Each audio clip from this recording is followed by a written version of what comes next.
shit. Oh shit. What is going on there, Chatamaran? Hello everybody. Welcome. Welcome back to another Therapy Thursday. Sorry, I'm distracted. Today is Thursday, December 28th for anybody watching on YouTube. And if you're all watching on YouTube, I'd just like to say thanks for stopping by. And if everybody's watching, if you don't know what Therapy Thursday is, every Thursday I get together with my sister Asteria here on Twitch. And we basically discuss mental health stuff, what's going on in our lives and things like that, certain mental health topics. And what we do is we essentially encourage people to come in to this space and ask us any mental health questions. If you got anything going on in your life that you have questions about, or you're thinking, well, why am I feeling like this, or what's going on, we invite people in and drop their questions into chat, and we can try to answer them the best we can and hopefully help you get through it. And you might be thinking, well, why should I listen to you, Mr. Online Guy? Well, because, well, you don't have to listen to me. But I recommend listening to my sister, Asteria, who is a licensed professional therapist, family and marriage therapist who specializes in trauma and substance abuse, I believe is the other one. So, yeah. I think that pretty much covers it. Without any further ado, let's bring her in here. Hello, Governor.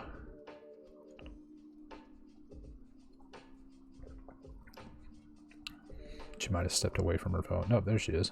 Hello? I am here. There you are. Oh, hi. Welcome. Thursday, therapy.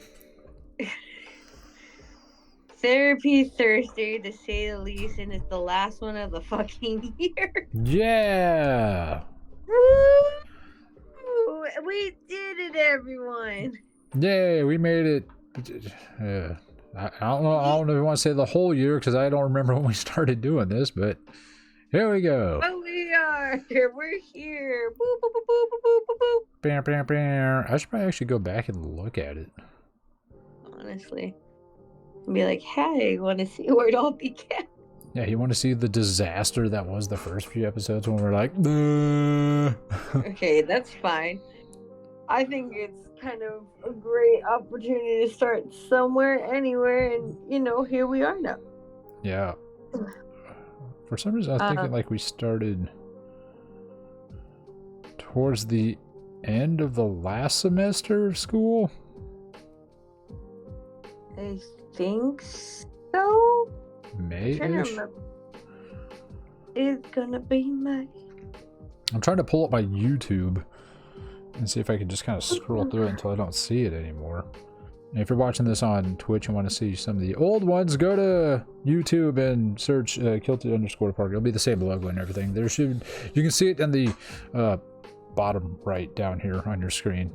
That's not a link, don't click on that. But I mean, just type that into YouTube. Or there is a link below the stream, you can find it. So you can check that out. Yeah. So give us your spiel while I burn through this and figure out when we just started this. Hey, chat. It's me, Asteria. I'm going to go ahead and give you the quick spiel of what Therapy Thursday is all about. 7 months ago. Okay, go ahead. To which we have been doing this for 7 months. I am a marriage and family therapist that works out of California, and it's very important because each location, dependent on your degree and credentials, you may be only subject to speak on law, ethics, and approaches to treatment as aligned to the state that you work under. I work my background is in trauma, where I also work with a kind of a diverse a diverse types of diagnoses related to depressive diagnoses, anxiety-based personality disorders, substance use, addiction, so forth. These are the different things that I have a lot more of my focus on. And what we like to do on Thursdays is that we like to come in here and we like to talk about various topics of mental health. I understand resources are very tight right now. I like to use this time to extend what I can to the public, or maybe anyone that just wants to stop by. Heck, you may be in therapy, you may not be in therapy, you may not think that therapy's for you, but you're still willing to give this check or to check this out. So 10 out of 10 to you. It's a very interesting time that you're joining us because we are on the last Thursday of the year. So I want to go ahead and emphasize for anyone that is either continuing to go along with us into the next year or is starting to see us today, or if you're watching this on YouTube, you're doing it wrong, come over to Twitch. We open the chat for conversations and topics and questions related to mental health. We're just going to be chatting back and forth here, and anytime that there's any kind of questions, comments, concerns, we go ahead and put a halt to our conversation, give that appropriate space to you, because I do work under legal and ethical bounds. There are some very distinct lines I will not be crossing. One is that we can talk about diagnoses and criteria to diagnoses, but I do not do diagnosing here. That's very just inappropriate. And also I wouldn't do that for free. And secondly, because I do work with protected classes, and although that applies to my clients and theirs, I still don't feel it to be ethically sound to discuss certain topics with certain protected classes. So anyone that is 18 years and younger, I will not be discussing suicide. So lastly, I encourage you all to just jump in, bring in what you'd like to know more about mental health. I'll do the best of my ability. We'll talk about it, and we'll go from there. All right. Sounds good. I'm fiddling with the Rubik's Cube you got me. Oh, yeah. How's it going? How's it treating you? Yeah. I don't understand how they work at all. They are very confusing to my brain. There's algorithms and everything. What's that? Are you having a good time with it? Yeah, it's something to fiddle with. So, I think this week we more or less I would encourage people to come in and discuss any holiday problems. I think the topics related to the holidays, to change, to New Year, I think these all would be fantastic points to go over today. Yes. First off, how are you? I am exhausted in a very deep way. But what I like to call it, or like what it feels similar to, is what I think it has to do with like neuro-based,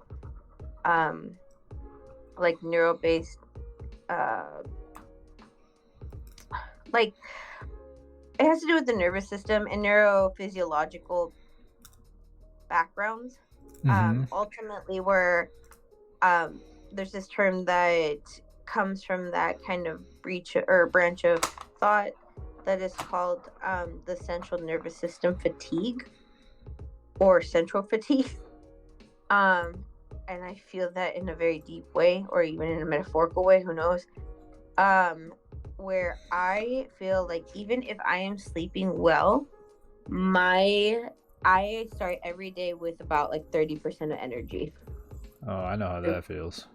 So I'm feeling this in a real way because the holidays for me it's like it doesn't, if things go well and there's nothing like that's chaotic happening, that's great, because either way my like energy level is just going to be shot, just because of how my makeup is, of being around and socializing and using so much amount of energy. Mm-hmm.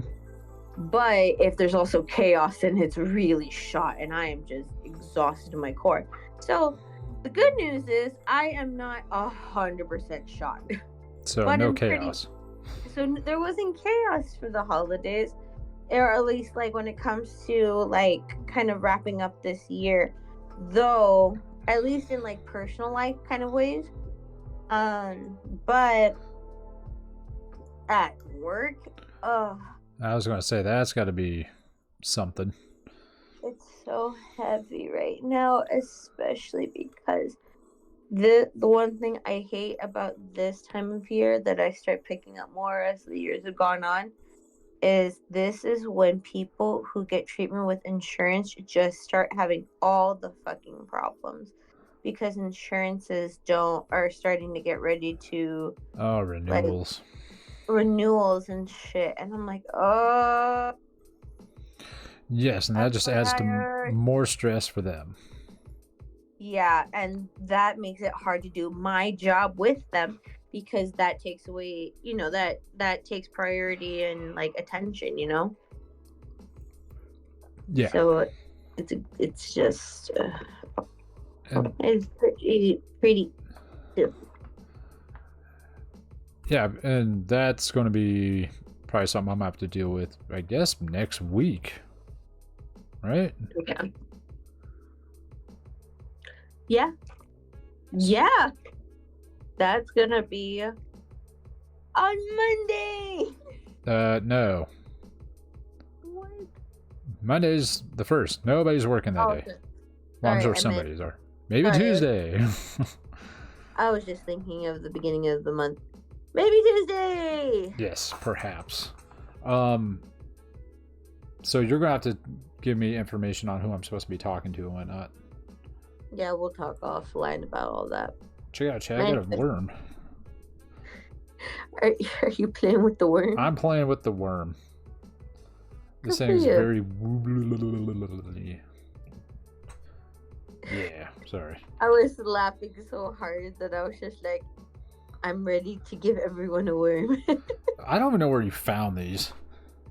I'm just a silly creature that finds silly things. Yes, indeed.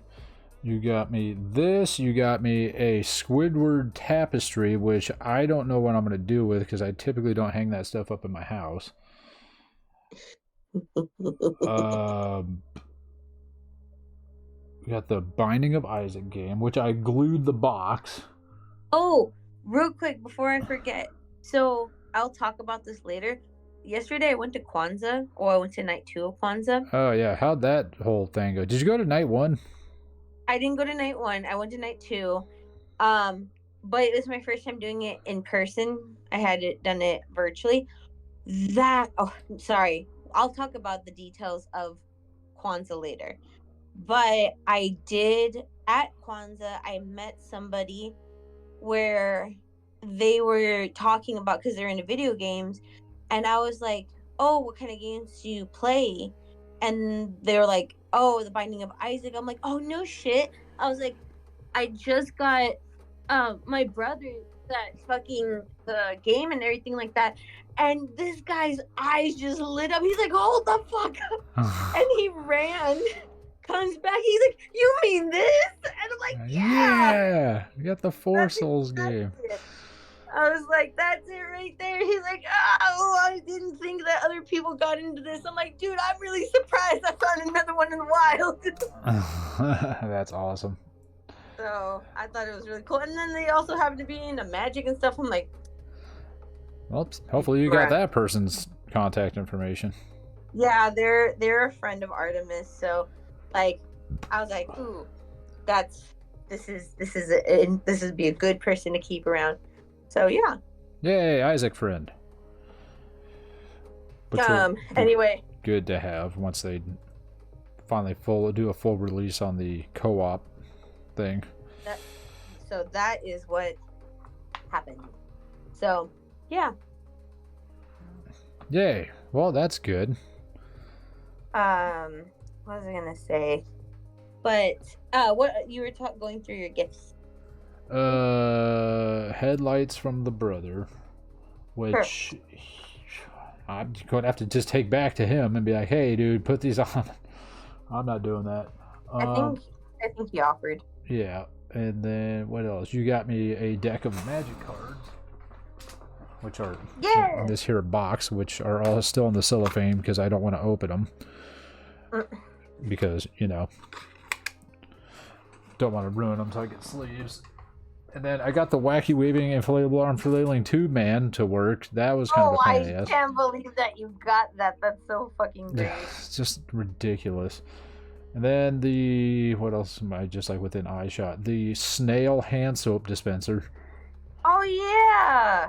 Which I haven't used yet. I'm waiting until my bottle finishes off first, and I'll pour the next batch into that and see how it goes. I like that. So yeah, I'm gonna have a big old slug in my bathroom. Are you excited? Oh yeah. Okay. It's right here. I love that for you. So you have to like push down on its entire shell. Some like it's kind of ringing a bell. I think I knew somebody who had one of these at one point. And I was like, I don't understand how this works. Mm-hmm. Because like it's a slug. Look at that thing, chat. Or it's not a slug, but it's a snail. And so you just put your hand under it and you go, and then you have snail slime. You have a slime trail. Yay. You have a snail trail. Slime trail. You get the old snail trail all over your hands. Ew. When you have a snail trail on your hands, use the snail trail to get the snail trail off your hands. Oh. Now that's a lot of words put together. That was a lot of words put together. Yeah. Anything else? Oh, I'm so happy that there are. I'm so happy for this weekend in that just getting to not be at work. I am very much looking forward to that. This week is going to be kind of hectic, it seems. Oh, yeah? Yeah, with you coming over, which I still don't know what day or what time. I know it's going to be for Saturday. I just don't know if you were coming over tomorrow night or Saturday morning or who's coming and yada yada. Because I do have to cook Saturday morning. So you can be here for that if you want. Okay, I appreciate it. Thanks. I mean, I'm just going to be busy doing kitchen stuff. So that's all. Okay. And then Sunday is New Year's Eve. I have an idea of what I might do. I'm still not sure yet. But right now the plan was to hike to the top of a mountain somewhere and see if I can overlook like the county and watch a bunch of fireworks go off, but it might be all cloudy and raining, so I don't know. Other than that, I have no idea what I'm going to do. And then Monday is going to essentially be recovery day.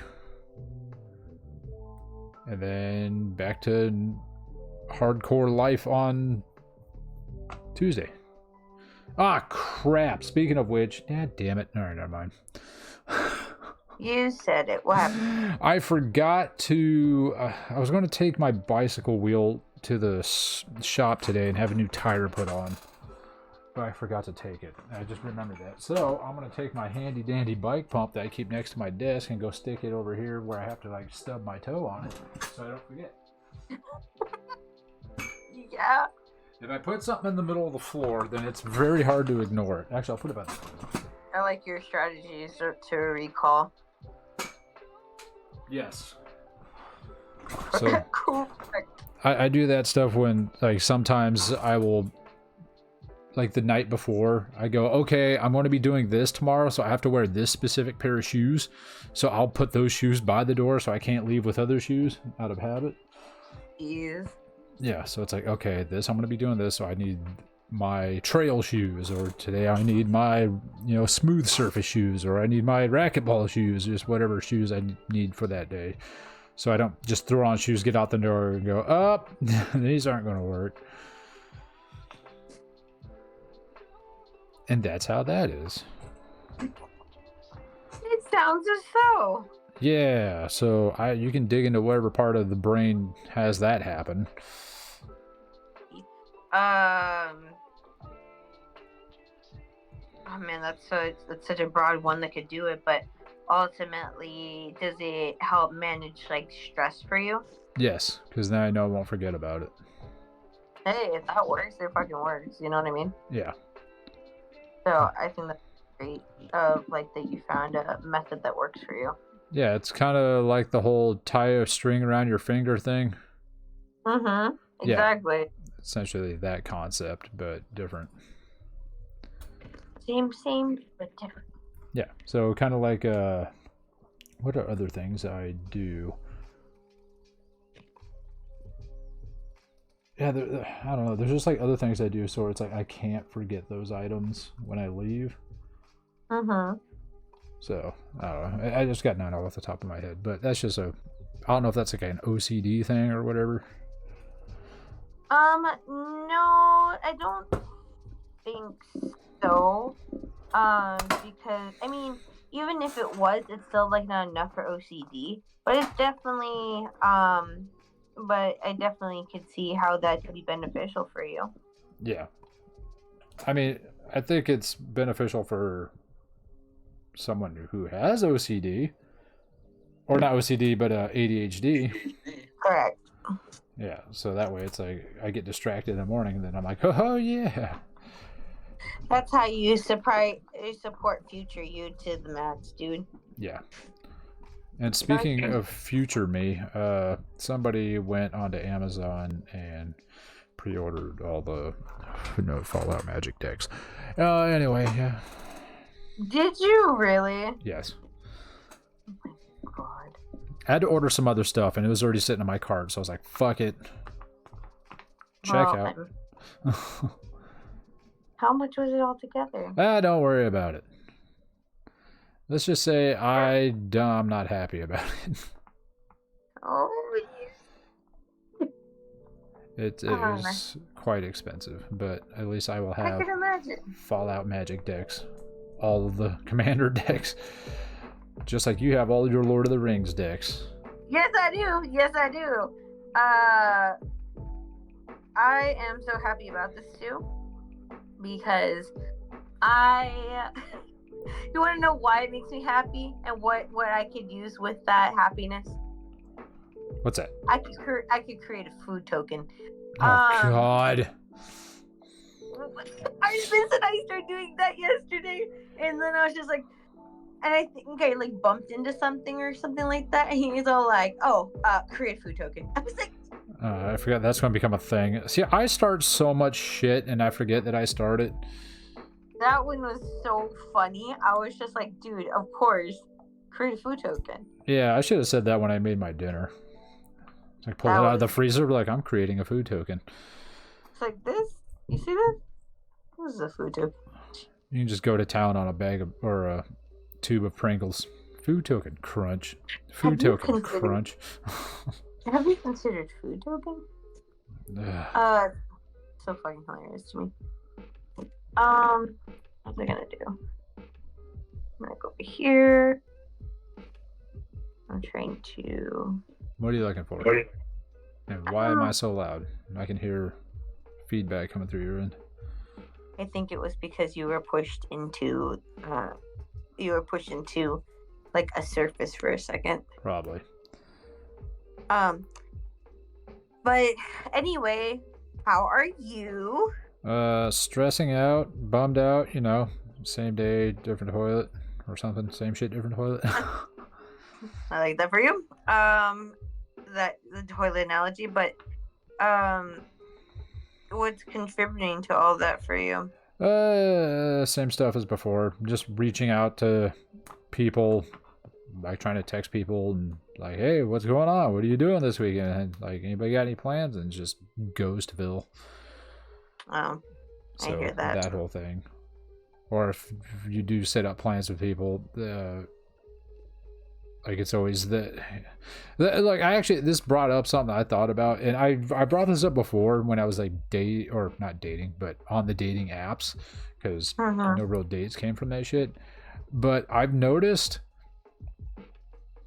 like majority of the time, like pretty much only with talking with women, let's be honest, the phrase "sorry, I can't, I became sick all of a sudden" is like the default out on everything. I mean, what if some people are sick? Not everybody is sick all the time, every time. If they are, then I have the worst luck of all time. I mean, this is like a 95% ratio. Well, I can't. The thing is about that, I can't confirm what is like all of that. I don't even like attempt to try to go deep into it based on to like what someone was willing to give me, because it's just not worth my energy. Right. But I definitely can see how like hearing this can be really impactful to like how you feel about dating. So let's kind of go with that angle. Okay, in what way? About hearing this message and how it's sitting with you. No, it's basically anytime I hear that, I hear the bullshit alarm. Okay. I mean, there is probably a good chance that some of them are telling the truth sometimes, but all of them all the time, there's no way. The odds against that are ridiculous. I like that. The odds against are ridiculous. Yes. Basically, you know me, I run everything off of like odds or not odds, but you know, my brain works in a scientific type of way. And you just look at it and you're like, come on, no way. I like that. The odds and the ends and the ends and the odds. Exactly. Have you considered? Have I considered what? Therapy? Yes.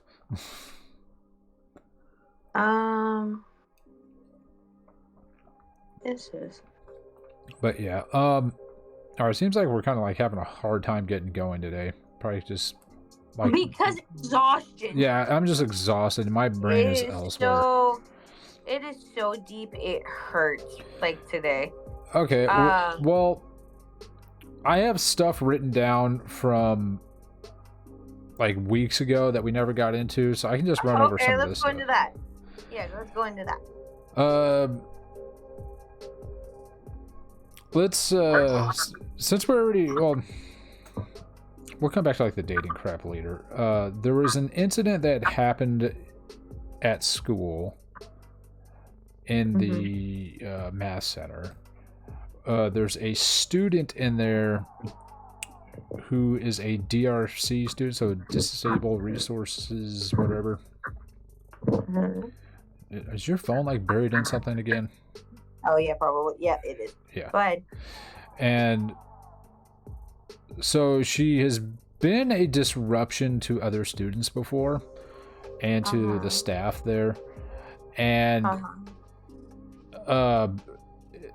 it was coming up onto like 2 weeks before finals, and she was trying to study for something. She was working with a tutor, and she just like started having these like she's yelled at staff before, and because like she would forget when her appointments were, this or that, and she's like, no, I need this person now, blah blah blah. Like it's like, okay, well, they're in the bathroom, no, now, you know, just that kind of stuff.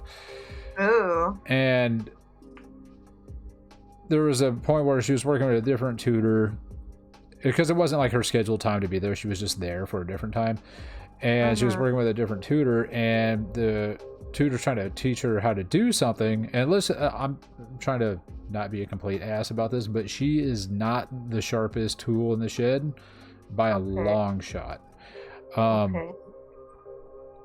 And so when the tutor that was working with her was like, I ended up going up to that girl and I was like, you have the patience of a saint.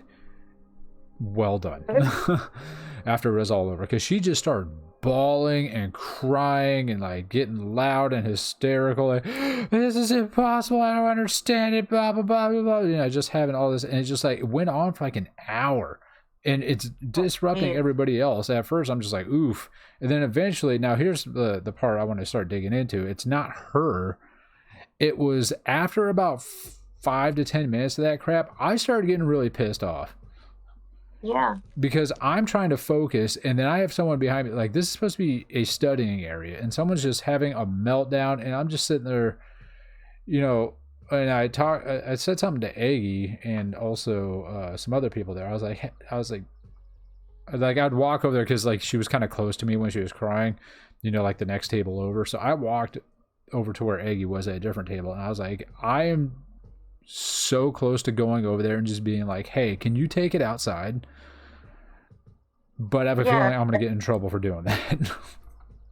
But I mean, that's very respectful of like the situation. Somebody's being disruptive to a shared community space, are they not? Yes, very much so. So I am missing the part where that would be a bad thing. Everyone's a snowflake, and basically, when I'm on campus, I'm basically walking on eggshells. I feel like I can't do or say anything to anybody without there being some sort of repercussion. Because, well, what are you college. saying? What are you saying? Just there. Remember how like I don't have any exact examples. There was the one where I told you that I got really pissed off at this one girl because actually it wasn't at her, it was at the situation. Because it was the finals, and she was like standing there like kind of like looking all bummed out and like just like stressing over. So I kind of went and like put my arm around her. I was like, hey, how's it going? Give her like a side hug. And then she came up to me later and was like, your hand was really close to my lower back or close to my ass. I felt really uncomfortable, blah, blah, blah. I was just like, Jesus, fuck. Like, and that just pissed me off because it's like, you can't do anything. Huh? Was that the case? Was that the what? Where was your hand in position? Do you remember? Like, she's a lot shorter than me, so I thought I was on her mid back, but maybe I don't know. She was wearing baggy ass clothes. I couldn't tell. I didn't feel anything. I swear my hand was in her middle back. She said it was really close to her ass. I don't know. And it's not like I just like held it there, but it's just like, Jesus, like, you know, that's not what I was doing. I mean, that's not what they told you, though. That's what I'm trying to get at. They're just trying to exert that, hey, this happened. They just felt uncomfortable. That's it. But I've also had this like problems with this same person where I've said things, and they've gotten upset about it. Hello, Michaela, welcome. And you know, they're like, you know, that like hurt my feelings or this and that. It's like I wasn't even talking to them, so it's like at this point I'm just going to ignore that person. But my point is, it goes back to I'm always on eggshells on campus when I'm talking to someone directly that, you know, I don't like know. And so that's why I refuse to want to go over there and talk to that person and be like, hey, can you stop or take it outside? You're disrupting people. I could see why that would be influential to a decision. And faculty won't even go do it. They were all complaining about it, but nobody went over there and did anything. So like I said, the college community is it. I don't understand it. Like, so I don't know what's safe, what's not, what's going to get me kicked out off campus or set someone off. Like, you know. So I don't know.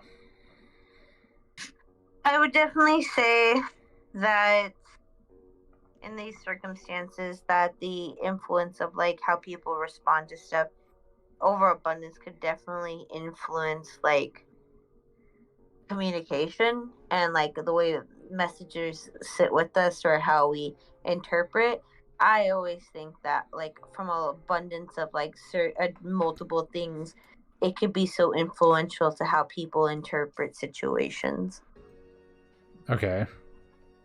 I say that because this is what you're interpreting from what they're sharing with you, and this is how they've interpreted your actions and so forth.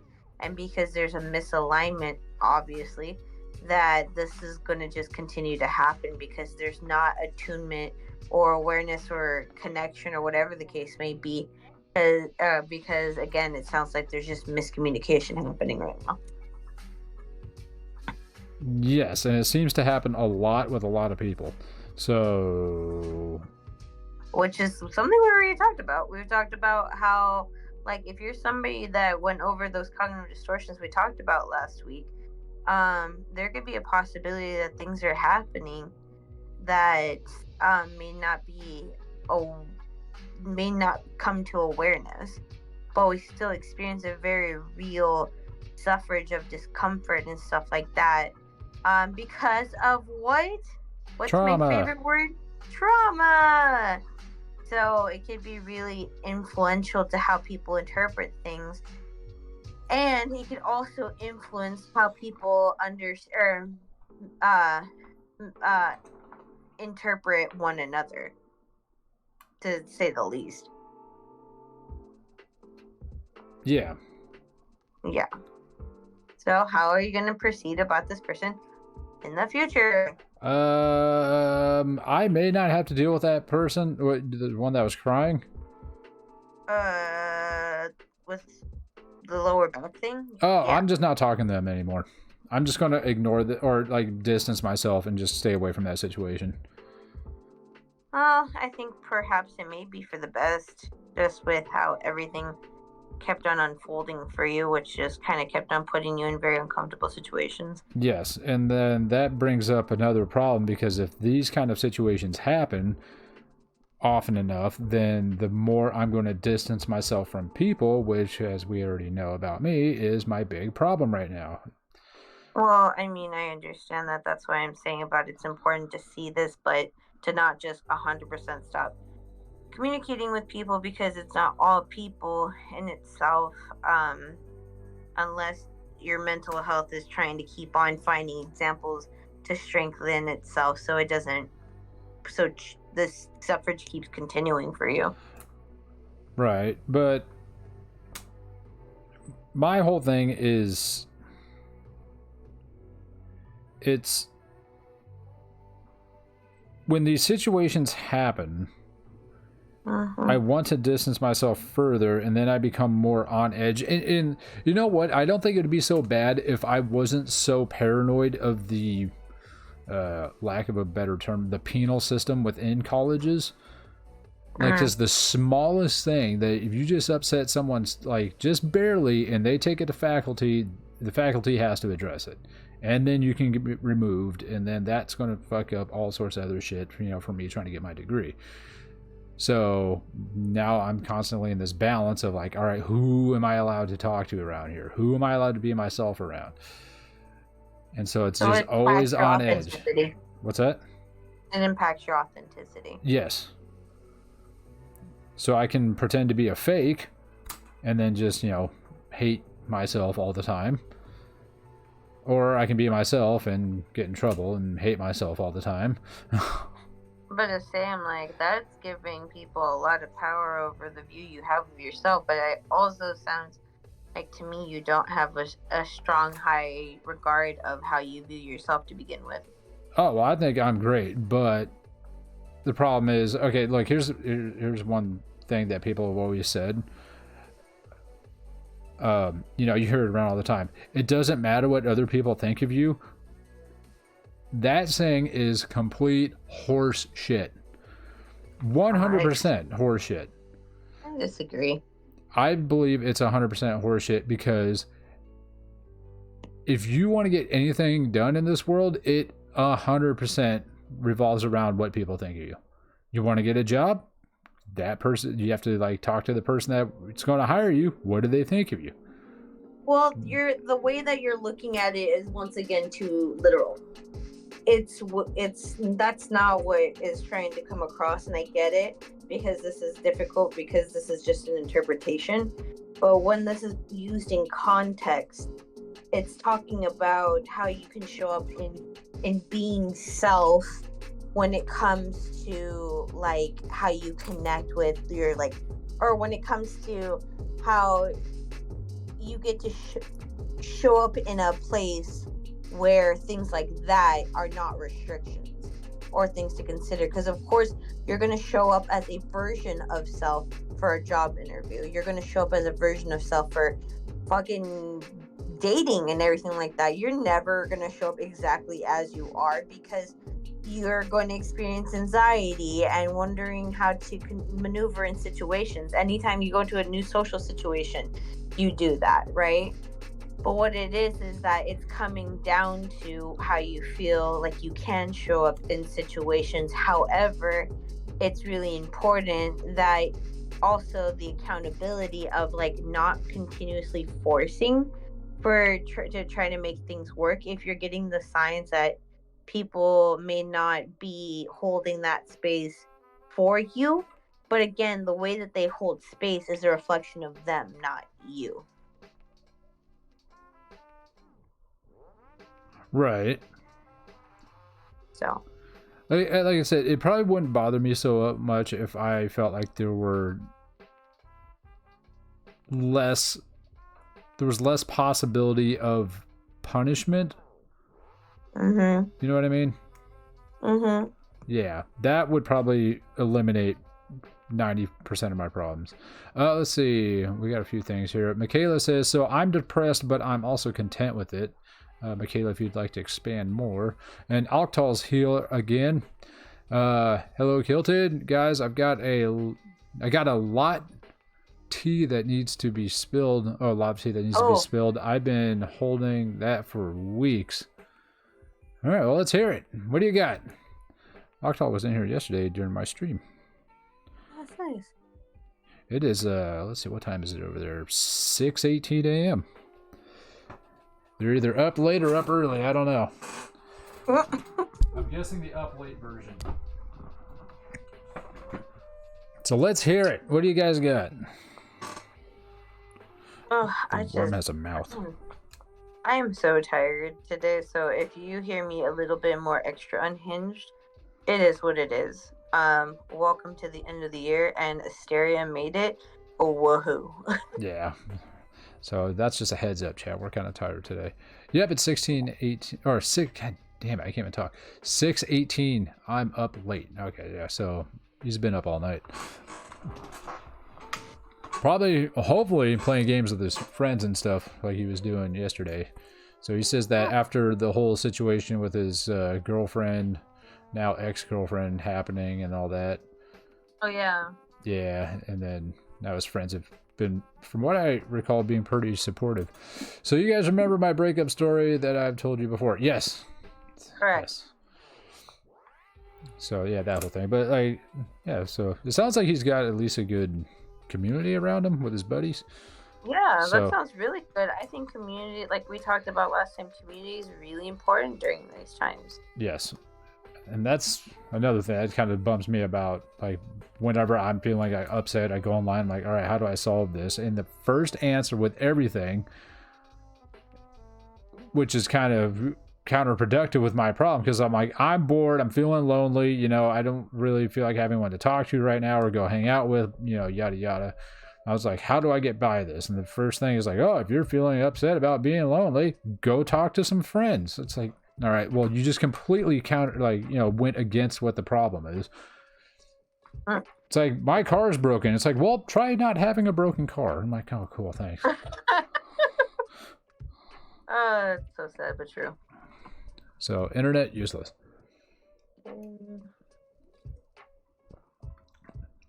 So while he's typing that out,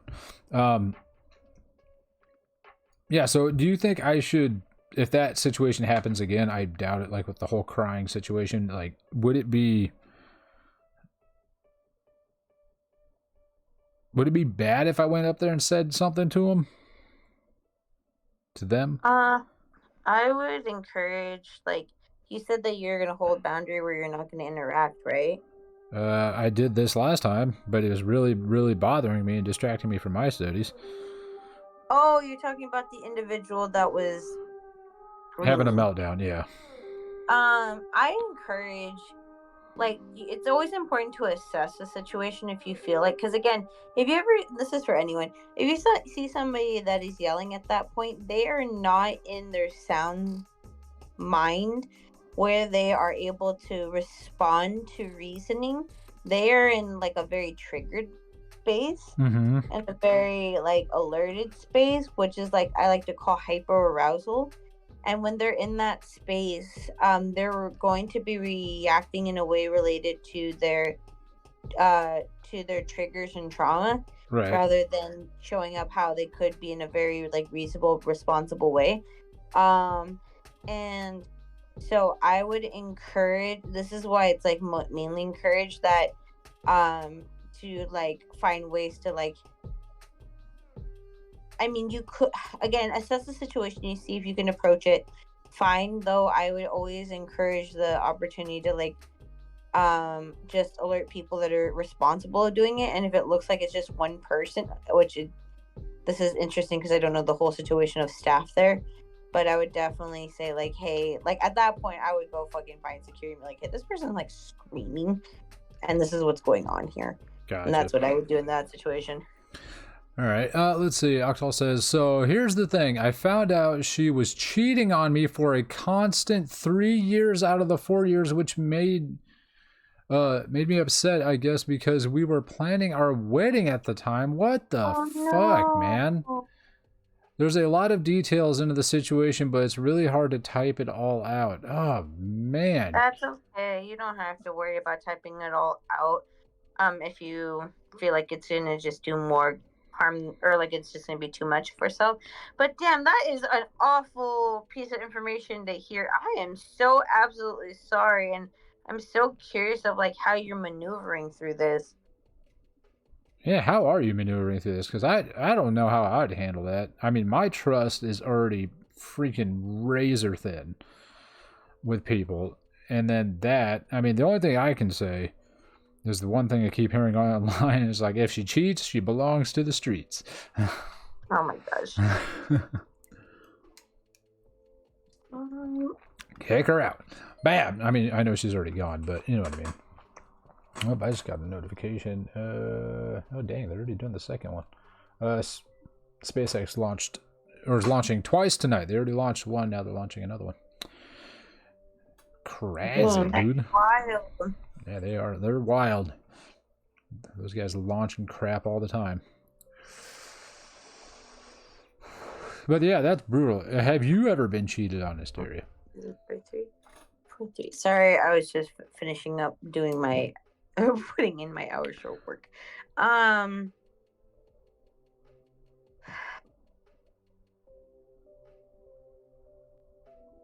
I have not, at least to my understanding. However, I have, but again, it's kind of like, are we talking about infidelity or cheating or being cheated from? Because I think like another thing like that, like again, there's like a misconception is that cheating for some folks can be limited to physical and or emotional, in that it's given to somebody else outside of the immediate relationship dynamic, whether it's monogamous or polyamorous or anything like that, without being discussed and all of that. But I could definitely talk about how at one point I felt like I was getting cheated out of in a relationship that was really impactful to my sense of security and my sense of like security, desirability, and ultimately like made me question, is like, is this even actually a relationship anymore? Gotcha. So yeah, that's something I went through. Octal says, honestly, it's crazy for me. So we never fought or had arguments. She never showed up, or showed up any signs of discomfort or anything else. That's lack of communication. Yes, that's what I'm saying. I think the thing is like there's a lot of misconception around infidelity, which I have definitely changed my feelings towards. Though if this is something that was like not agreed upon and so forth, it definitely sounds like there was like a lack of like that connectivity between y'all based on there not being arguments there, or like there not being a lot of like challenges and changes amongst each other, and then also that this was going on at the same time, and it didn't seem to, or it seemed like it was just a part of the relationship, except one person didn't know it was a part of the relationship. Yeah, you gotta also remember he lives in Saudi Arabia, so that that seems extra crazy to me. Is this the one that like they have to marry out of the parental agreement versus like out of like a romantic connection or anything like that? Yes. Oh wow, that's even more wild to me, because I know that was causing such a conflict, and now that ended and this is what happened. So that is a lot, and I can't even imagine how that's sitting. I have no idea. I can't imagine how that's sitting with you. I'm so sorry. Let's see, religion and culture plays a big role in this situation. It gives a whole different perspective. Yeah, it definitely does, because it's like with the cultural, because I don't know the culture entirely, but just based off of what I've heard and have seen, that is the word infidelity the one I want to use, but if you're like cheating like that over there, I heard, like, isn't it way more is taboo the word I want to use, or it's just way worse.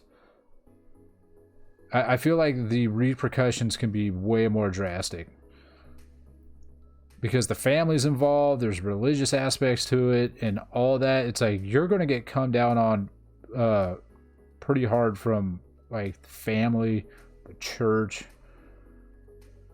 and all that stuff. It's like here, it's like if you cheat on someone, it's like you just have a bad name amongst those people that you know personally. There is the social incline to like change and relationship dynamics. It is something that could impact your immediate, it could, depending on where you're at and what your dynamic looks like, but it could definitely impact the like social settings and so forth. Yeah, but being over there, that's yeah, I don't even know that would be I don't know. I got nothing. I don't want to say anything because I am completely ignorant to the way things are. Yeah. I mean, that's why it's always fine enough to like to just empathize, you know? Yeah. I can only imagine what that is like for them based on what you do know, you know?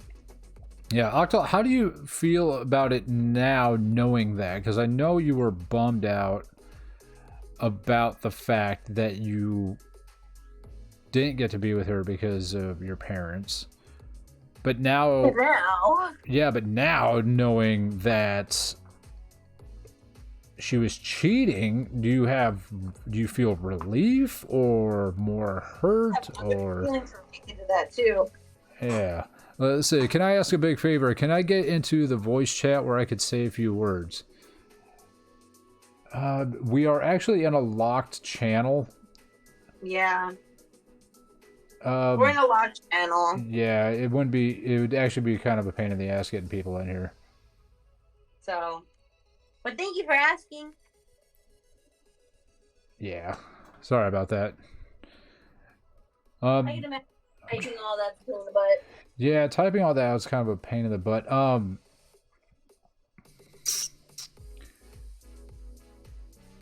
Yeah, I don't know how I'd be able to do that. It would just be something you'd have to just like type out. And I mean, if you want to be at the end of the stream, type out something and then put it in the Discord, and then we can kind of go over it later. Yeah, that's also fine. Yeah. And if you join the Discord, there is a channel in there that says mental health topics, so you can kind of like spend time typing it out, take your time, read over it, and then I can read over it on the next stream and really dig into it. Yeah, that's a great idea. Yeah, because right now this is a locked private server, and it's like I have a hard time just getting my own friends in here sometimes. So it would be a real pain in the ass. But yeah, feel free to let us know as much as you can, and if you want to spend some time outside of this to type it out, feel free to do so. Yeah. But yeah, the whole being cheated out thing. Are you microwaving something? Would you believe me if I with either answer I give you? Yes. I am microwaving. Jeez. Food token. Food token. But you asked if I'd ever been cheated on. Let's see. Let's just say I haven't caught anybody in the act, but there's a lot of strong evidence pointing towards the yes with most. Mm. You know what I mean? I hear you. Where people are being shady, hiding information, not being where they're supposed to when they say they're going to be there, showing up late, you know, just a lot of crap's not adding up, that kind of stuff. And then immediately after like a breakup or something, you see them like already with somebody else, like even like a day later, you're like, okay, like shit was going on. Especially when they accuse me of doing stuff that I was not doing. Okay. Yeah. No, I've never cheated. Something? Yeah, I've never cheated. So like they'll be like, "Oh, you're probably cheating on me, this and that." It's like, no. So because you know, there, like you've probably seen it before. There's that whole thing where people will accuse other people of doing the shit that they themselves are doing. Yeah. I forgot what that's called. Gaslighting. Is that gaslighting? Huh. No, I thought it's that was not. like projecting. I never said that. Oh, go to hell. Projecting is a type of gaslighting. Like that's the misconception. It's like there are many different types of gaslighting, not just like that idea, but projection can be a form of it because it makes you have to question. Like it's gaslighting at its core. It makes you question your sense of reality of like, what the fuck do you mean? Like, how did this become about me? Right. Exactly. So that can be a form of gaslighting. Yeah. All right. So yeah, I like, but I feel like honestly, I've probably been cheated on in some way or another by more of my partners than not. Oh dang. Yeah. So yeah, that kind of just feeds into the whole insecurity, this and that. You know, it is. Yeah. I mean, that makes sense to me. Why that would. Oh my gosh, sorry. I was trying to pull something from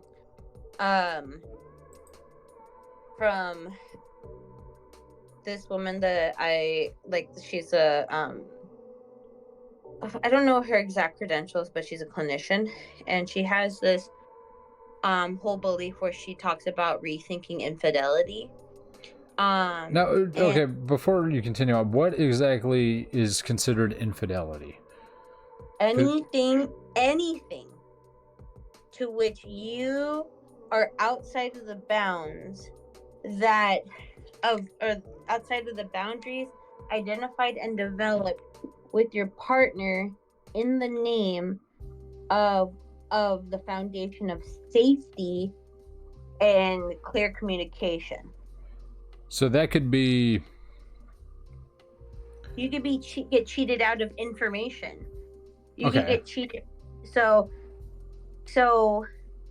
I think like it could be about like somebody feels like they get cheated out on emotional intimacy because it doesn't happen between partners, but it continuously happens around with somebody else, and then given that like lack of connection when around each other. So all their energy is put into somebody else instead of their partner, kind of deal. Or yeah, whether it's for whatever reason, you know, Sexual, communication, financial, it could be a multitude, you know. Yeah. emotional. Yeah. Gotcha. Okay. All right, so continue on. So the thing is that like there's this person, like I said, her name is Esther Perel, and she was talking about how she was like something along the lines of like adultery has existed since marriage was invented, and so too the taboo against it. In fact, infidelity has like a tenacity that marriage can only envy, so much that it is the only commandment in the Bible that is repeated twice for doing it, and or one for just doing it and one for just thinking about it. Really? Yeah. And so she talks about like, so why do we cheat and why do happy people cheat? And then when we say infidelity, what exactly do we mean? Is it a hookup, a love story, paid sex, a chat room, a massage with happy endings? All these different things, right? Right. And so she emphasizes that it is it's like it is so like poorly understood because people think that it can be a transgression that can rob a couple from their relationship, their happiness, their identity, and everything. But ultimately, she tries to emphasize that, like, oops, sorry. She tries to emphasize that she's not saying she promotes infidelity, obviously. What she's saying is that like there's so many societal pieces that contribute to what constitutes as cheating or what is the motivation of infidelity that it's just so much more complex than people allow themselves to think about. So she was like, yeah, like throughout history, men particularly had a license to cheat with little consequence, and supported by a host of biological and evolutionary theories that justified their need to roam. So the double standard is the double standard is as old as adultery itself. But who knows what's really going on under the sheets there, right? Because when it comes to sex, the pressure for men is to boast and to exaggerate, but the pressure for women is to hide, minimize, and deny, which isn't surprising when you consider that there are still 9 countries where women can be killed for cheating. Gotcha. And so the long story short is that she said like another thing has to do with like, well, what do you consider it? Is like people find it's become expansive. Like it can involve sexting, watching porn, staying secretly active on dating sites. Like these are all different things. And she said that she said something along the lines of like many a times what happens and what hurts is because of what we equate our value to what our partner views us as. So we overcompensate a lot of ourselves in order to be so it becomes or it doesn't become justifiable for you to be able to walk away from a relationship. And so it's like you have to fulfill this endless list of needs of being the greatest lover, the best friend, the best parent, a trusted confidant, an emotional companion, and an intellectual equal. And so when people choose you, it presents a subconscious idea of views of self saying like, I'm chosen, I'm unique to them, I'm indispensable, I'm irreplaceable. And when infidelity happens, it tells us that you're not. Yes. And that's why it feels like the ultimate betrayal. Yes. But throughout history, infidelity has always been painful. Today, it's often traumatic because it threatens our sense of self. That's the difference. So with that,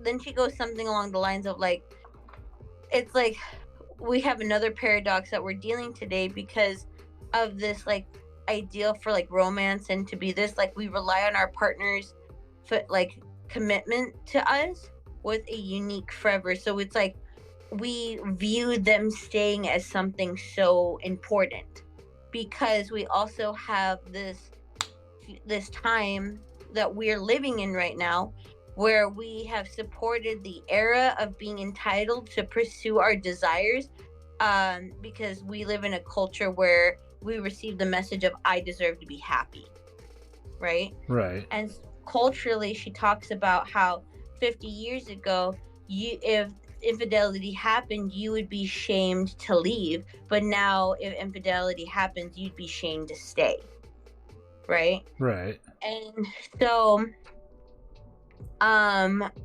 so she was talking lastly and kind of wrapping up my point is that she was talking about that like how 50% of all first marriages end in divorce, Right. right?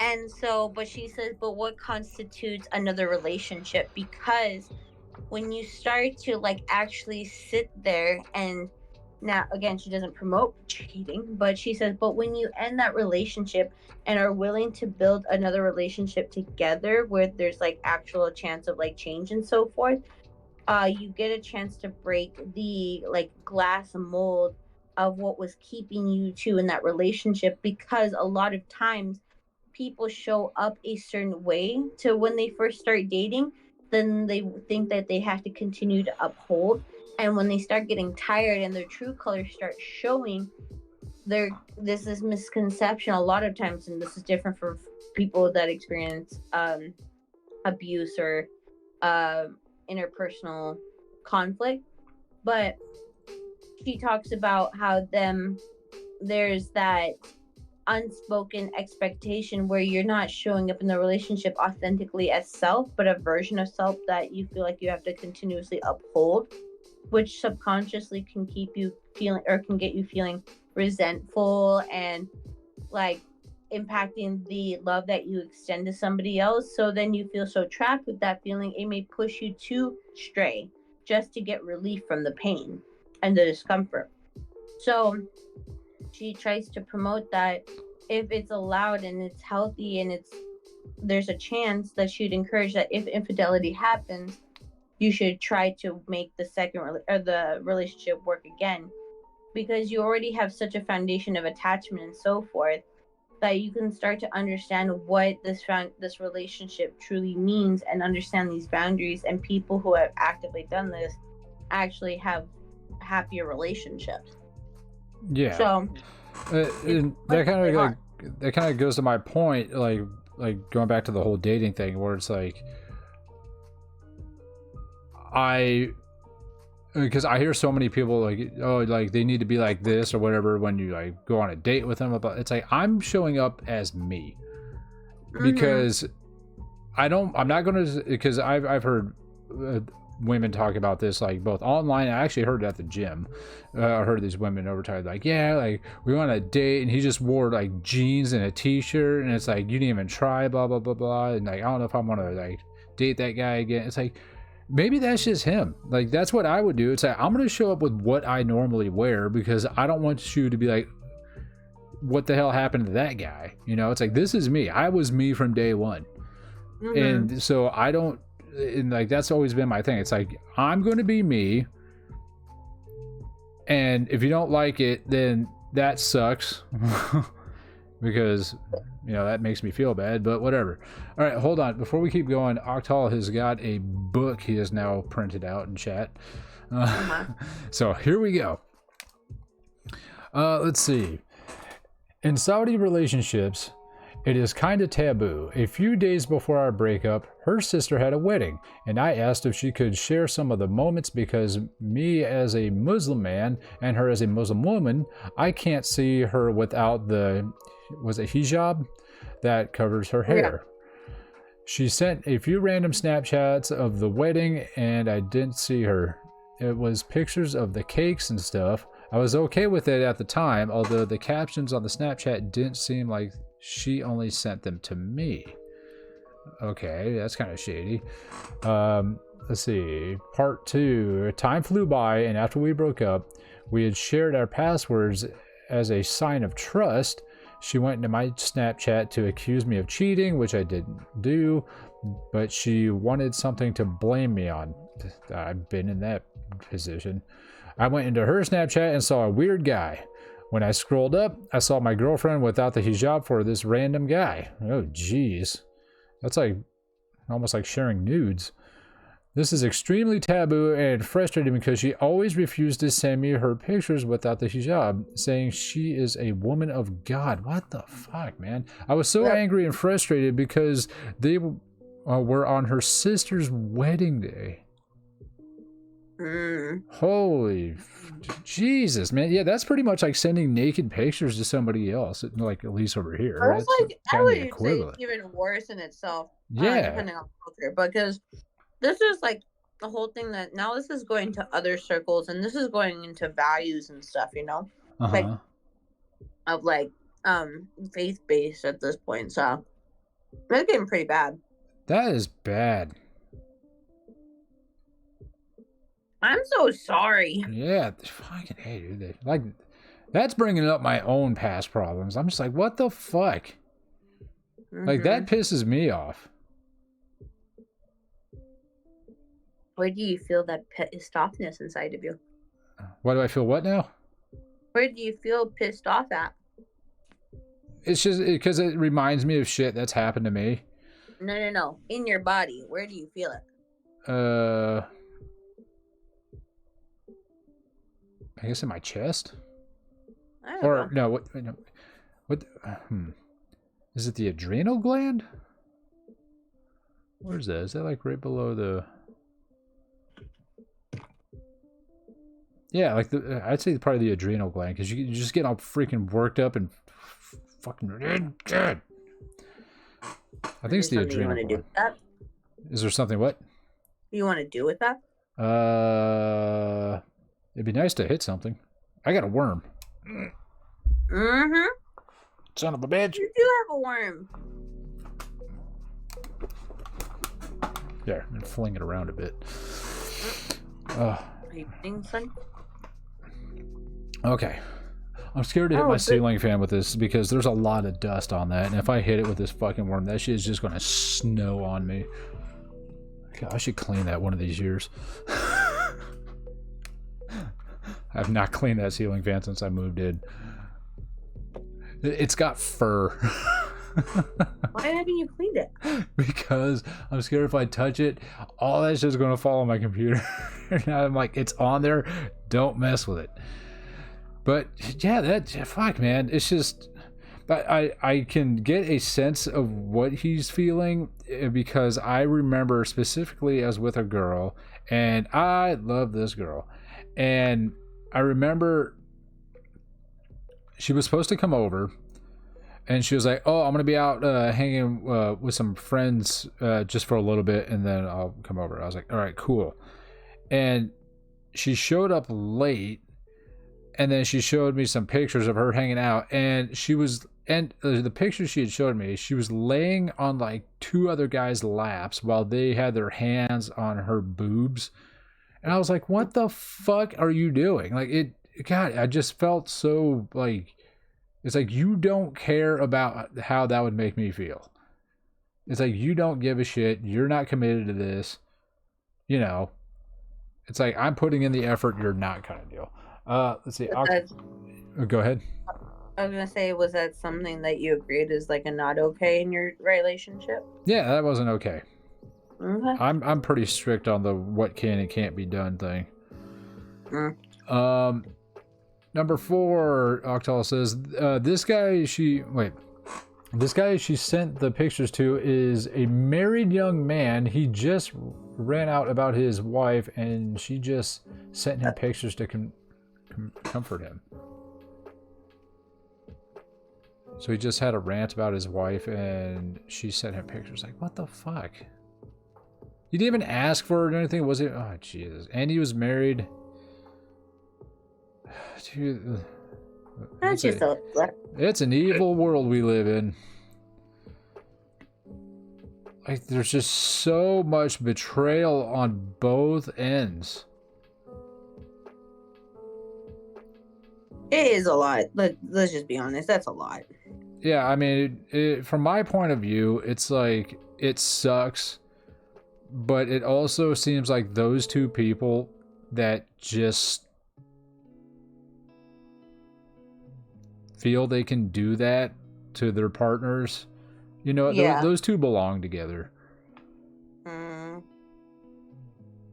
Because this is probably not going to be it's probably not going to be the first or last time they do that.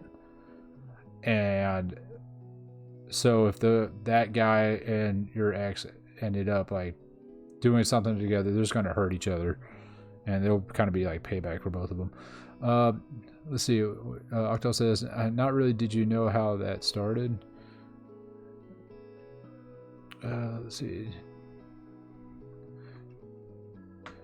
Do I know how it started? No, unless I missed something.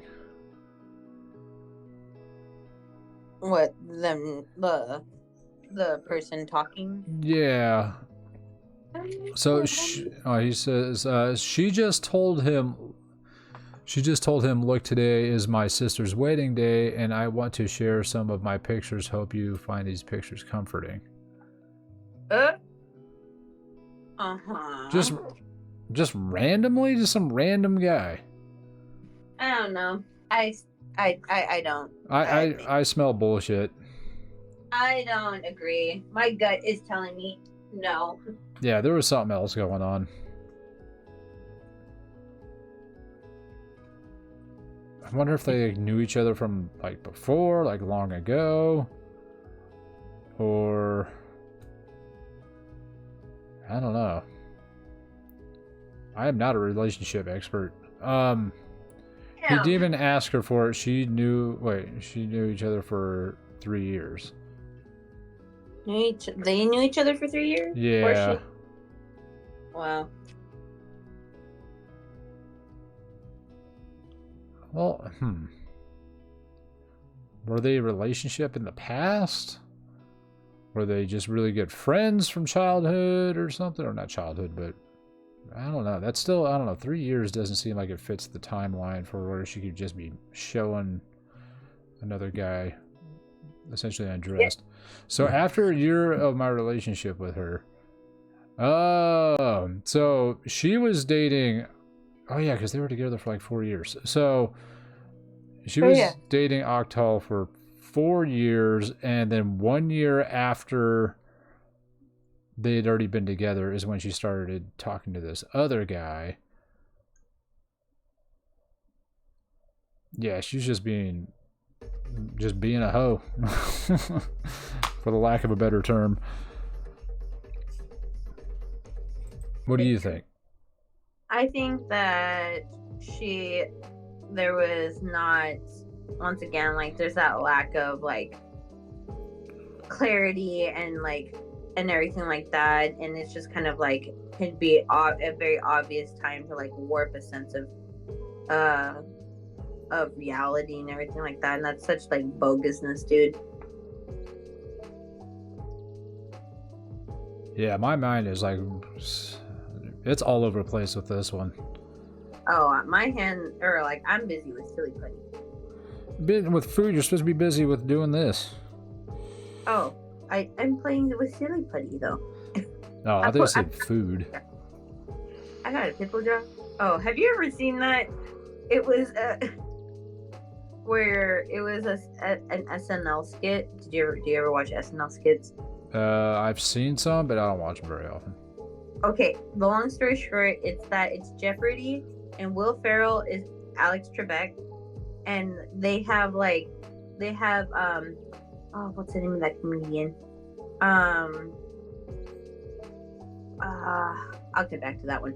But they have with the guy that's pretending to be Sean Connery, and then they have another person pretending to be Burt Reynolds, and then they actually have Tom Hanks, and Tom Hanks is like acting particularly like a silly fucking goose, Right. to where like where he's just ridiculous, and they're like, back to Tom, who seems to be losing a fight with a fucking what are they called, the fucking bags from the it's where they do the clothing things. See, my memory's all fucked up right now. Like a dry cleaning bag? Oh yeah, it's like he seems to be losing his battle with a dry cleaning bag. And then they do another part where they're like, and we're going back to Tom, who seems to have his hand stuck in a pickle jar. And they're like, and he's like, I wanted a pickle. And then he's just like, Tom, just let go of the pickle. He's like, but I want it. And he's like, okay, Tom. I think I might have seen that one. All right, let's see. He continues on. I'm super frustrated, honestly, because when we talk to each other, she's always expressing how much she loves me and even buys me gifts for the smallest occasions and celebrate the smallest things with me. I treat her well and show love too. I'm so confused. This is such a shitty situation. Yeah, you see how you're confused? It's because this is gaslighting. How is this gaslighting? Because many a times, especially if this individual found out his partner is cheating on him. Oh, wait, is this love bombing? No, this is not love bombing, because that looked different. Okay. But this is still a form of gaslighting, because she was attempting to control the situation by doing these types of behaviors, so you didn't question her actions or like catch on to what she was doing. Oh, it was a cover-up. And this is why a common theme for relationships is all of a sudden, if you notice like changes in behavior with your partner, and that's where I would encourage, including if they all of a sudden did an abundance of like expressions of love out of like the usual or out of an occasion. But that doesn't mean automatically cheating, by the way. Sometimes that just happens. But if that paired with changes in interaction, whether there could be an over increase of how they interact with you or an under involvement they are with you, that they may be engaging in behaviors outside of the relationship, these could be some signs that are much more commonly associated with infidelity. Gotcha. And that is manipulating the situation. All right. He says, and she had this guy for 3 years. It's so confusing. I don't get it at all. Well, based off what Asteri just said, perhaps, I mean, it's sad to look at it this way, but it sounds like she might not have wanted to be there, but due to, cultural obligations, she felt like she had to. That could be one of many reasons. Yeah, I'm just picking things out of the air here as they come to mind. And so she was just doing her part to cover up what she was doing with the other guy, so you wouldn't question it. Could be a possibility. Yeah, so, I mean, like Asteri said, it just sounds like she was trying to manipulate the situation for her own benefit. Why he doesn't understand, because she did. The thing about gaslighting is that it is so subtle, so absolutely disgustingly subtle, that you may not see it until either like it's much more abundant, there's another bigger act, or the relationship ends and then you're outside of the dynamic of the relationship. So I would encourage yourself to not use and exert so much energy trying to make sense of this, because it doesn't sound like there is sense, if that makes sense. It makes sense that there is no sense to be made sense of. Yes, correct. There's a lot of sense. That's my 2 cents. That's your 2 cents. And so that's what I would say. And I'm just so sorry this is what a situation was for you, because this is just a lot and could be very mentally, emotionally, just taxing. Yeah, it's very taxing. I mean, it's taxing me just thinking about it. So in our last year together, she started planning our wedding and planning our house, and even went to some wedding venues and talked to her family about me marrying her. Yeah. I hope no one's trying to make sense of this. I Because again, am, but I'm telling you right now to stop, because you're going to waste your energy. Just take it as like, okay, that is what happened. This is so interesting. yeah. I mean, Make sense of it. yeah, Octal. I'm not the professional here, so I'm gonna have to trust what Asteria says. It's just a confusing situation that has no rhyme or reason behind it. Maybe it does in her head, but maybe she's just. Can we use narcissism here? No. Let's try to use other terms. Okay, what do you think? I just think that she could be in a place where she could be emotionally, Immature. yeah, there could be emotional immaturity that happened here. There could be because of whatever, it could be a sense of rebellion for her, so she didn't see it as seriousness or something along the line. Like, there could be so many options. This is why, like, it being one answer is just, it's not going to cut it, because you're not going to know. So what I would encourage is finding whatever is enough to create peace with, so that you could kind of bring the attention back into your life. Because if not, she's still getting more of you than she deserves. So, what do you recommend he could do to help move through these thoughts and get past them? I would just let him feel it out. Like, instead of trying to do something just to suffice your thinking mind, you should appeal to your emotional mind, because if you don't, then you're just going to keep on repressing emotions, or like not allowing the chance to experience them. And you may risk your chance to like connect back with yourself sooner than later. So this could get drawn out and take up a lot of your time, which time is priceless. So that is genuinely what I would honestly suggest. Yeah. He also says at the same time of the planning, she just sends pictures to this guy at midnight and tells him hopefully it will distract you from your wife. Yeah, this is just a lot of painful stuff. As a guy, I know that you're trying to, like, especially someone who with my kind of brain, who is what I've now had it referred to and use it myself as engineering brain. Trying to make sense of something, that's what you're going to be trying to do. You're going to try to figure out where it was broken and try to prevent that from happening again somehow. But I mean, there just made me no sense to it, so there's nothing that's actually broken. Yeah, exactly. So there's nothing to actually fix. He says, it's really painful. I wish I could have a why, but I can't. Yeah, this might be there is no why. Yes, exactly. There might not be a why. And I'm sorry. And honestly, the truest gift I feel to give is to identify that reality.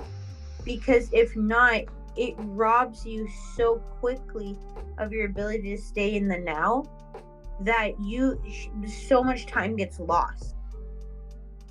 That's why when people are like, why not ruminating? And I'm like, so you use all that mental energy And when you finally get the answer that you're looking for, does it ever suffice, like, in relation to all the energy you used to try to figuring it out and the time?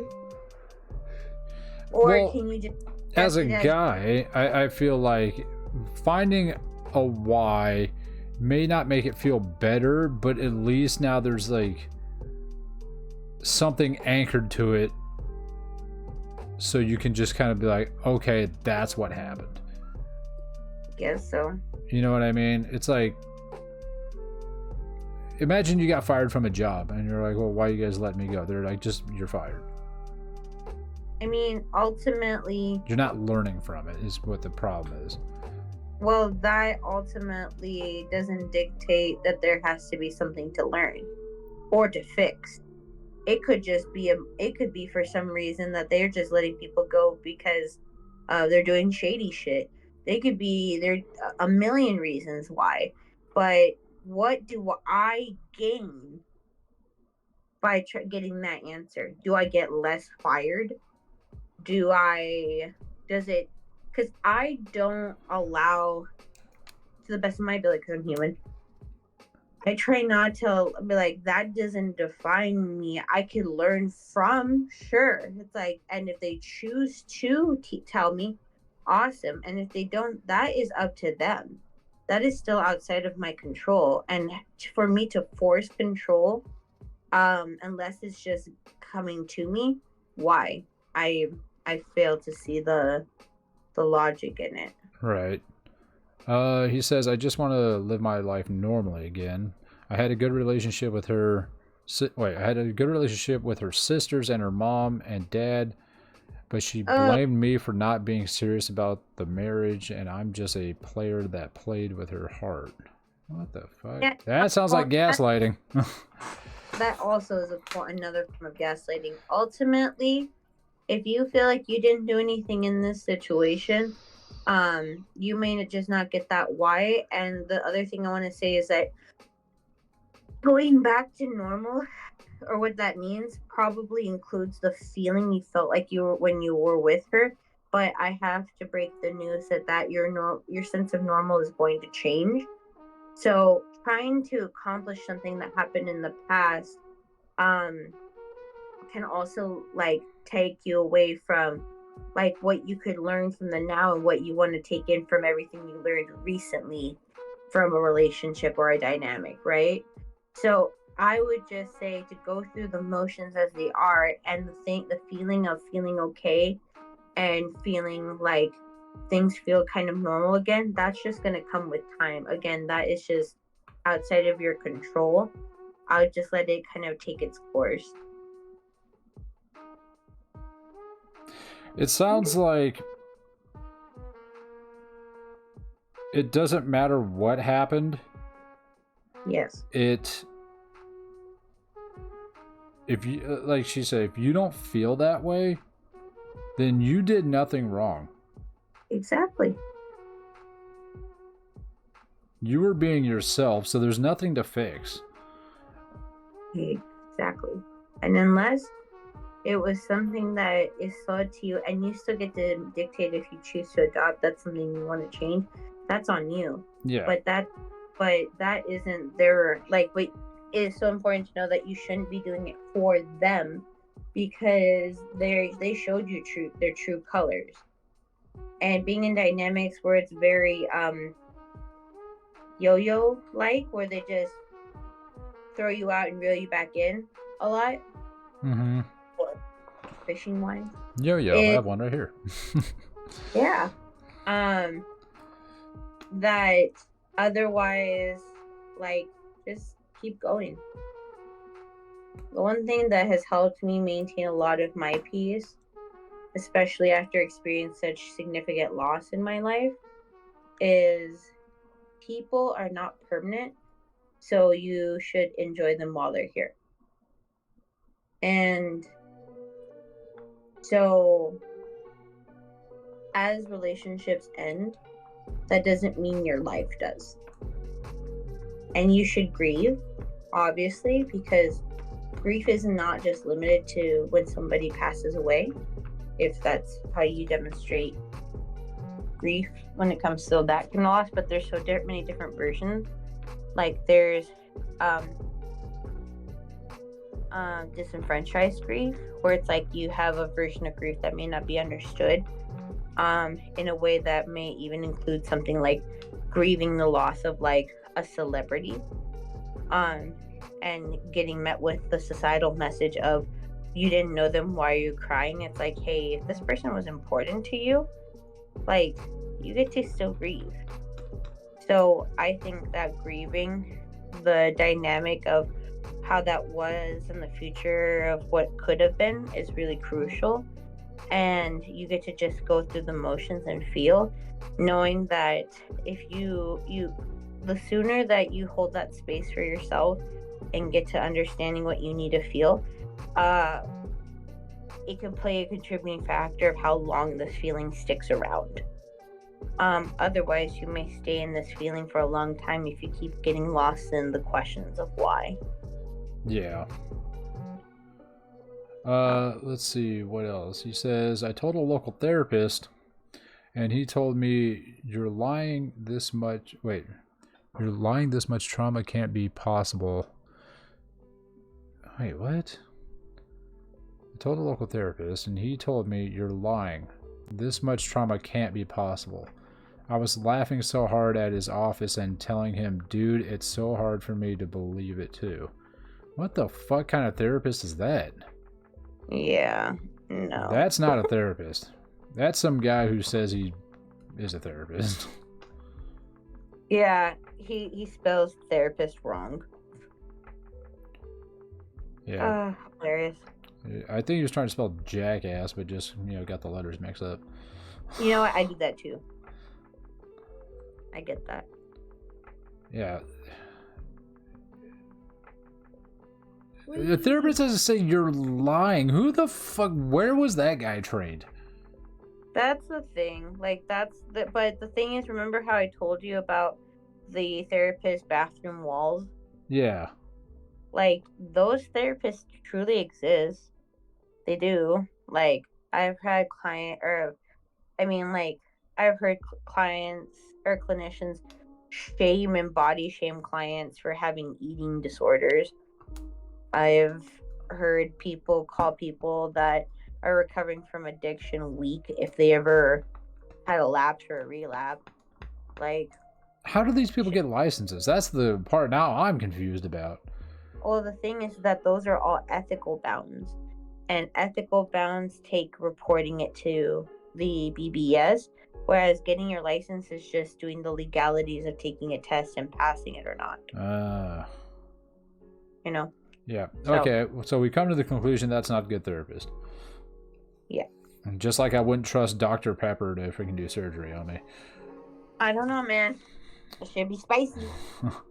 He says, I told my mom the story, although she's religious and doesn't agree with the idea of relationships in general. She told me, aren't you glad it happened before the marriage happened?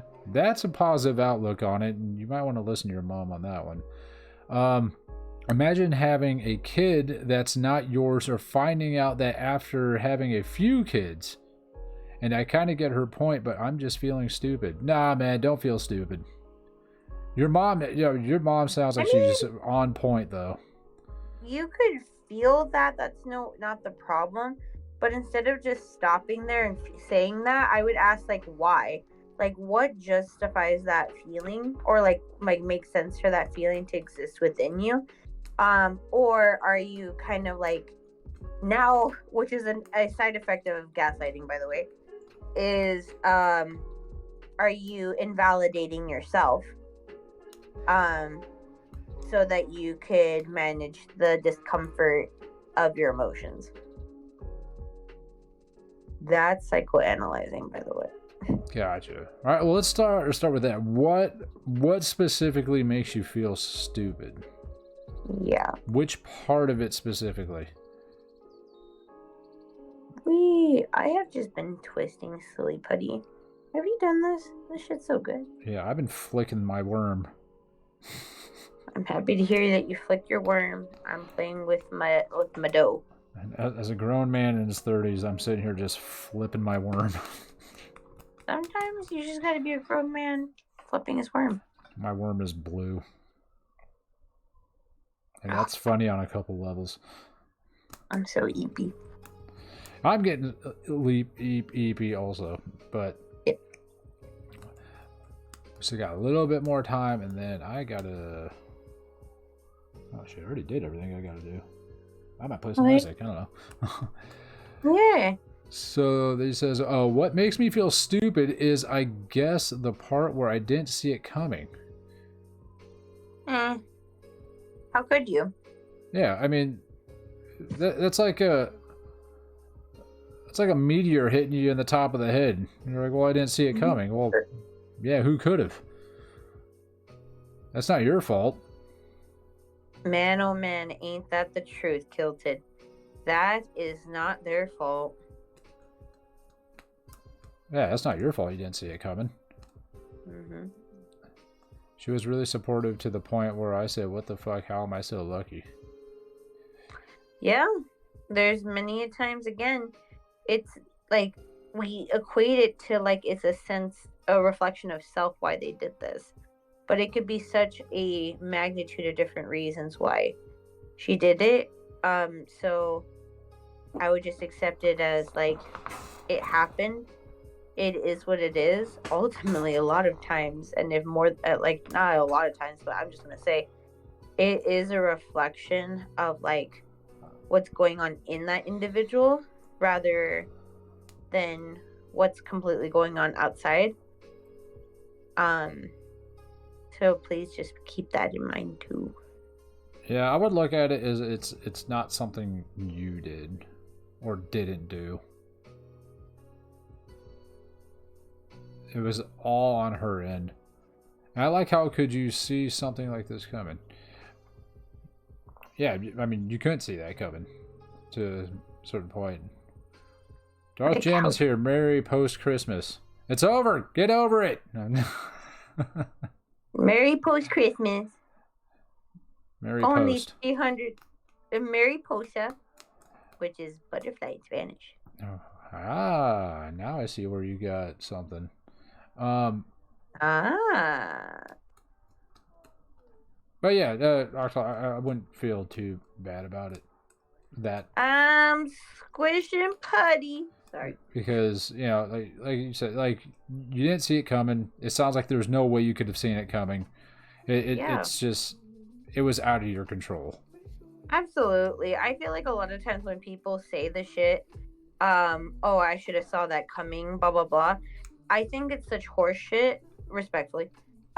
Because, again, let's just be honest, what is actually going on is that you felt out of control. And in order to feel some sense of control, you think that there is opportunities to which this had presented itself. But if it was at a way that was aligned to which could have picked up your attention, it would have.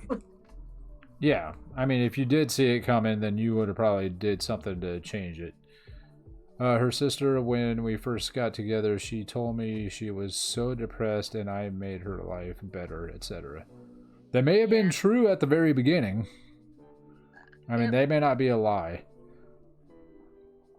See, I like the way you're thinking there, Kilted, because what you're doing is like seeing other possibilities. Yeah. I mean, it's kind of like, pretend you buy a car. You're like, at first it made you so happy. You're just like, you get to go do stuff now. Then after a year, it starts leaking oil and it costs you more money and the transmission blows out and it's just, yeah, I was happy at first. That's your cars. Yeah, that's just my cars. Yeah. And Darth Jammin's cars. Oh, that fucking sucks. That's just this family's cars. Nuh-uh. Yours, yeah, like yours looks like it's got skin cancer. It is okay. It doesn't matter how it looks because it runs like a beast. Thank you so much. And my mom's cars have always had problems also. This family's cursed. And look at Dad's cars.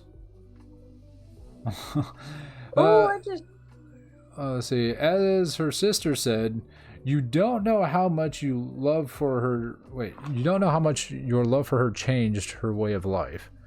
And she told me that at the time of us planning the wedding. Her sister could have been in the dark about it also then. It could also be that the sister really was trying to support all of what was happening and having their own version of that, like, familial influence. So yeah, kind of wild. Yeah, there's a lot of reasons why she could have said that. Like I said, she just didn't know. Maybe she was just trying to be supportive. Yeah. Yeah, who knows? February. Okay. Yeah, this one's tough. This one's tough. Whee! Are you having Sorry. fun? What are you doing? I'm playing with the putty. Are you still playing with the putty? She was the only one who knew I told her. Yeah.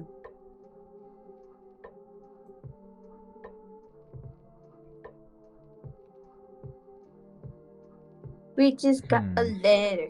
We just got a letter. Yeah, this one's giving me a headache, Octal. I don't know. She was super stunned by it and told me she is sorry. Yeah, it sounds like she was blinded by it too. Maybe her sister didn't even know. So it sounds like this girl got both you at the same time. And I imagine maybe her sister's probably, or has a possibility of being just as unhappy with the situation as you are. Maybe her sister really liked you and was really looking forward to it. But then your girl just ruined it. Maybe that girl just upset a lot of people, not just you. That's what I was saying about it being where these things are very much impact like everybody. Yeah, so even if her sister's stunned by it, then it definitely sounds like it wasn't a you thing. Definitely sounds like it's a her problem. And she needs to figure her shit out before she considers ever trying to marry anybody. You know it's cold outside when you go outside and it's cold. Wow, thank you for your words of wisdom. Jesus Christ. I'm tired. I can tell, you're losing it. A broken clock is right twice a day. Cool, thanks.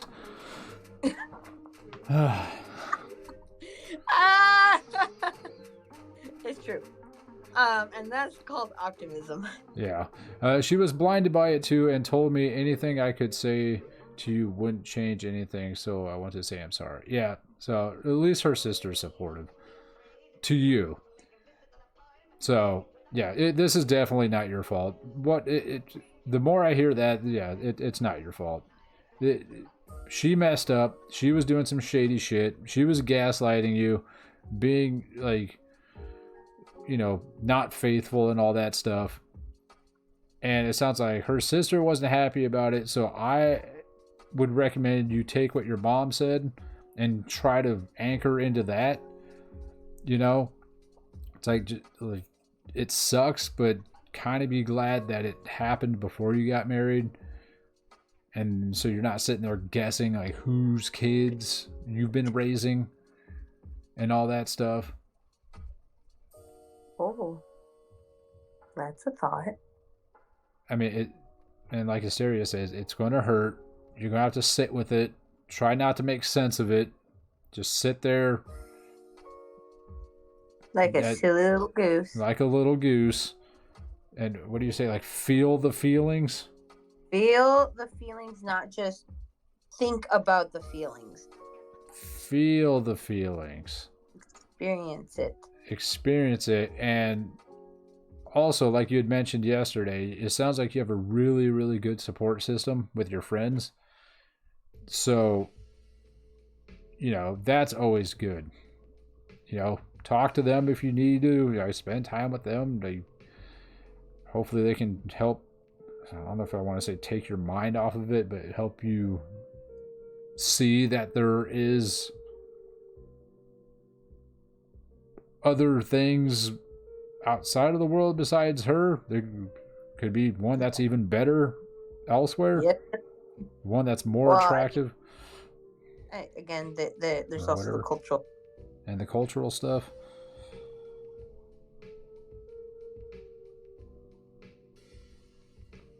Yeah. How are you liking going over this, Kilton? Because this is very much a very small slither of my job. Yeah, this is exhausting. This is Yeah. why I said I don't want your job. Again, thank you so much for doing the stream. Honestly, I literally couldn't get a decent support anywhere else. Well, that makes me happy. Hey. It's because I feel like I've helped somebody. There you go. And that makes me happy. And I'm glad that we're able to support you. Well, I'm glad and sad that we're able to support you better than what you've been able to find. I'm glad we were able to help, but I'm sad that there's nothing near you that's able to like support you. So it's just the lack of resources. That whole thing. You said it. And that's exactly why we do this. Exactly why we do this, because we know that it can be a shit box out there. You did, I promise you did help me. Well, that is awesome. I'm going to sleep better tonight. Gosh, I hope so. What about you? I will sleep. Mm-hmm. I forgot you do this professionally. All the time. I will thus sleep. I cannot tell you how it's gotten to a point when people try to, like, clients try to compliment me, where then I just kind of like stop and I'm just like, I appreciate it and I could have done everything I did without you. It just doesn't hit like it once did. You sound like a hot girl that gets complimented all the time. Oh, you're so beautiful. Cool, thanks. It's not, because again, those are two different connotations. Is that I'm very accustomed to it, but I don't base my value around it. That's what I mean. Like, gotcha. I just like, I'm just showing up and doing my job. I'm appreciative that space was held for me. It's really nice. I very much want to bring the attention back to them because this is who it's all about. It's all about inside of you there are two bears. One bear that is hungry after hibernation, and the other one is that bear that's on the front of the sleepy time tea. Okay. She's losing it. I'm sorry, everybody. I'm not. Let's see. He Don't says, apologize on my behalf. So Octal says, see, the lack of good therapy here is real because they are affected by the environment around them and from a small village in Saudi, so it feels like everyone thinks the same. Yeah. Yeah, that's very fair. Small world, like, you know, it's kind of like when you hang out with the same people for a long time, you start to act like they do. So that makes sense. Yeah, the whole small town thing can definitely make it tough. For sure. Yeah, honestly, it really can make it really difficult to being able to kind of like get that support that you're looking for and needing at this time. Yeah, I mean, I'm having a hard time finding support, and I live in a big city. Or near a big city, or whatever. We're in California. There's a lot of people. I gotta start looking for places. Sorry. Yeah, alright. Alright, chat. Well, that's going to wrap it up for now. I know we only got like another minute left, but, you know, Asteria's losing it. I'm tired. Hi. You know, like I said, I'm glad we were able to help out. If you're just passing through or watching this on YouTube, again, thanks for coming through. But you're wrong. You should have watched it on Twitch. Yeah, if you're on YouTube, come over to Twitch. So that way you can jump in live. If you have any advice, you never know. Maybe you're a therapist watching this and you're like, oh, you know, maybe this could help. I mean, possibly. We could, you know, see what you have to say if you're here watching this live and discuss that also. And if you want to do that, there's a link in the description below the video that'll take you to my Twitch page, or you can go to twitch.tv/kilted_pork. Like you see, it's written out the same as it is here. And if anybody here on Twitch wants to watch this whole episode again, it'll be up on my Twitch page for, I think, a week before it's taken down. And I will also upload it to the YouTube page. There's a link below the stream for that. And that'll be up there probably indefinitely until YouTube finally goes under because somebody invents a better streaming service or whatever. Until then, Octal says, thank you both for being here. I couldn't thank you more. I will see you next week, and hopefully I will be better by then. Absolutely. We wish you the best, and keep hanging out with your friends. Keep taking it one day at a time. And, just like I say, if you feel anything throughout the week that you have questions about, don't forget to write it down and then bring it in next week. And then we'll see you then. Okay, Asteria, since it sounds like you've died finally. I am alive. I have heartbeat. I have heartbeat. Okay, well, say bye to chat. Bye, chat. Okay, we'll see you later, Chatamaran. Have a wonderful New Year's. Don't get too hammered or get extra hammered. All that stuff. I wish I could thank you more. Bye-bye, guys. All right, we'll see you later. Bye. Bye.